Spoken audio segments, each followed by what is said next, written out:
আসসালামু আলাইকুম। কলিং বিষয় মালয়েশিয়া বরাবরের মতো আমি আছি আর এইচ হৃদয়। তো অনেকেই বর্তমানে প্রশ্ন করতেছেন যে ভাই কলিং ভিসা কি তাহলে খুলে গেল? ডক্টর আসিফ নজরুল মালয়েশিয়া আসছে। তো উনি কি ঘোষণা দিল? তো ইতিমধ্যে হয়তো অনেকেই উনার কথাগুলা বুঝতে পারেন নাই। সো তার জন্যই ভিডিওতে আসা।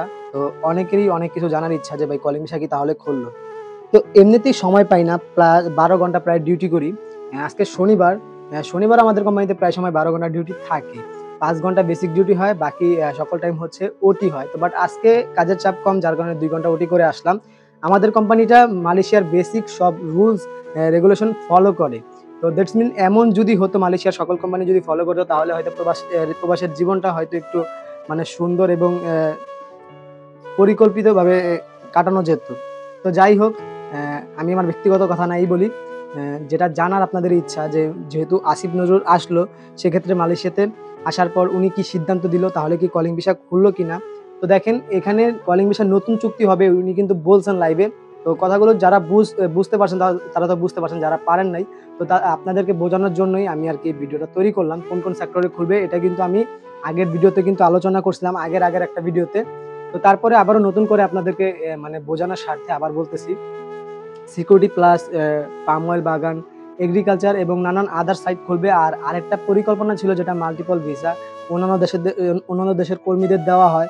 মাল্টিপল ভিসাটা কি? এটা নিয়ে আমার চ্যানেলে হয়তো অনেক আগের একটা ভিডিও আছে। তারপরে যদি যারা জানেন না তাদেরকে আবারও নতুন করে বলতেছি। ১০ টা সেক্টরে কাজ করার মতন একটা পাওয়ার আরকি। এই ভিসাটা যাতে চালু করে বাংলাদেশীদের জন্য। তো ১২ লাখ কর্মী মালয়েশিয়াতে নাকি প্রয়োজন। তো জানি না ভাই এখন বর্তমানে মালয়েশিয়ার অবস্থা খারাপ। কিভাবে ১২ লাখ কর্মীর প্রয়োজন হয়, এটা হয়তো সরকারই ভালো জানে। তো কলিং খুলে দেওয়া দিয়ে কথা। এখন ১২ লাখ আসুক আর ১০ লাখ আসুক। বাট বাংলাদেশে থেকে ১.৫ লাখ কর্মী খুব শীঘ্রই আসবে। এটা উনি জানিয়েছেন। এখন কবে আসবে এখন পর্যন্ত কোনো তারিখ ঘোষণা করে নাই। তো ইতিমধ্যে যারা পাসপোর্ট জমা দিতে চাচ্ছেন আমি আপনাদেরকে বলব অবশ্যই ওই কোম্পানি মানে যেই এজেন্সির কাছে আপনি পাসপোর্ট জমা দিবেন অবশ্যই জানবেন উনি হয়তো পারমিট পেয়েছে কিনা মালয়েশিয়াতে পাঠানোর মতো। তো এখানে কোনো এজেন্সি এখন পর্যন্ত উল্লেখ করা হয়নি। তার জন্য আমরাও পারতেছি না আপনাদেরকে কোনো এজেন্সির নাম প্রকাশ করতে। আর আরেকটা বিষয়, তো অনেকেই জানতে চাচ্ছেন যে ভাই মালয়েশিয়াতে যেহেতু আসিফ নজরুল যেহেতু আসলো, উনি হয়তো আপনারা শুনছেন লাইভটা। উনি বলছে যারা বিগত বছরে এসে মালয়েশিয়ার কলিংয়ের সাথে প্রতারণা হইছে, এ বছর যাতে না হয় উনি এরকম একটা পরিকল্পনা করছেন, গুড পরিকল্পনা। অ্যান্ড বলছে যারা কোম্পানি থেকে পালিয়ে গেছেন বা ওই কোম্পানির কাজ ছেড়ে অন্য কোনো জায়গায় কাজ করতেছেন, তো এটা কিন্তু উনি বলছে যে এতে কর্মীদের কোনো দোষ নাই। কোম্পানির কারণেই কর্মীরা হয়তো কোম্পানি থেকে বের হয়ে গেছে, ওরকম সুযোগ সুবিধা পায় নাই। এমন যাতে আগামীতে যারা আসবে কলিং এ এমনটা যাতে না হয় সেই দিকে ফোকাস করতে বলছেন আরকি মালয়েশিয়াকে। অ্যান্ড তারপরের বিষয় হচ্ছে যে ভাই বৈধকরণ কবে দেওয়া হবে বা কোম্পানি পরিবর্তন কবে কবে করা হবে? ভাই দেখেন এখন পর্যন্ত শুধু এসে বলছেন, বাট কবে থেকে করা হবে এখন পর্যন্ত কোনো ঘোষণা দেয় নাই। তো ইনশাআল্লাহ মানে আমি আমার ধারণা থেকে বলতে পারি খুব শীঘ্রই হয়তো হবে। আর যদি হয় অবশ্যই চ্যানেলে ভিডিওতে আপলোড দিব। ওইখানে আপনারা জানতে পারবেন। তো অবশ্যই চ্যানেলটা ফলো করবেন। আর কোন বিষয়ে মালয়েশিয়া সম্পর্কে আপনাদের জানার ইচ্ছা আছে অবশ্যই ভিডিওর কমেন্টে বলবেন। আর এই ছিল আমার আজকের মতো ভিডিও। ভিডিওটি ভালো লাগলে অবশ্যই চ্যানেলটি সাবস্ক্রাইব করবেন। ফেসবুক থেকে দেখে থাকলে লাইক, কমেন্ট, শেয়ার করবেন। তো দেখা হবে পরবর্তী ভিডিওতে।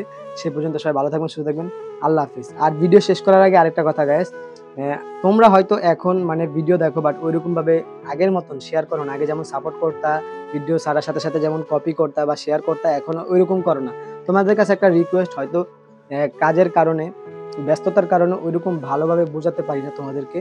তো তোমরা পারো পার্সোনালি ভাবে আমার সাথে যোগাযোগ করে যেটা বোঝো না ওইটা কিন্তু বুঝতে পারো। আর আমার সাথে যোগাযোগ করার মতন মালয়েশিয়াতে সবচাইতে সহজ মাধ্যম আমি কিন্তু WhatsApp এর লিংক আমি আমার ডিসক্রিপশন বক্সে দিয়ে দেই সবসময়। তো তোমরা কিন্তু ট্রাই করলে আমার সাথে যোগাযোগ করতে পারবে। আমি ফ্রি হয়ে অবশ্যই তোমাদের কমেন্টের রিপ্লাই দিব। খুব কষ্ট করে ভিডিও আপলোড বানাই। একটা ভিডিও বানাতে খুবই কষ্ট। যিনি কনটেন্ট তৈরি করে উনি হয়তো জিনিসটা বোঝে। কাজের পাশাপাশি এমনিতেই কষ্ট। এরপরেও কাজের পাশাপাশি দেখেন আপনাদের কথা চিন্তা করেই কিন্তু ভিডিও তৈরি করি। তো অনেকটাই বকবক করে ফেললাম। তো আশা করি আজকের মতো ভিডিও এখানেই শেষ করব। তো সবাই ভালো থাকবেন, সুস্থ থাকবেন। আল্লাহ হাফেজ।